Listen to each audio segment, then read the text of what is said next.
જય ભવાની મેડમ શું કરે છે આપણે પૂછીએ છીએ આ સબ્જી કંઈક અલગ જ બને છે મજા જ આવે એવી હા કાંઈ ઘટે જ નહીં ભલામણ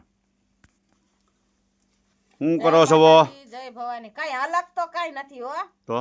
તમે ખાવ ને ખરાશ કરો ને પછી પાછા કે અલગ બને છે અલગ નથી તો તમે ખાવ ને વળી પાછા અલગ કરો એ તો ખાવ તો શું પાછ સાહેબ પણ કેટલા દિવસ થઈ ગયા હા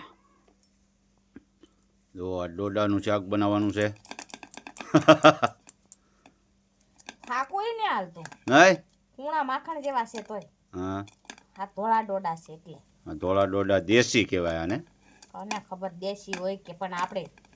હવાજ લેવાનું કામ હોય હા આનો શેવડો બહુ સારો થાય કુણા કુણા ડોડા હા જો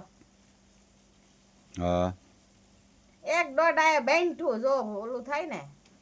દાણા બાણા ભરાઈ જાવ હોય ને એક ડોડા એ બેઠું પાક દેખી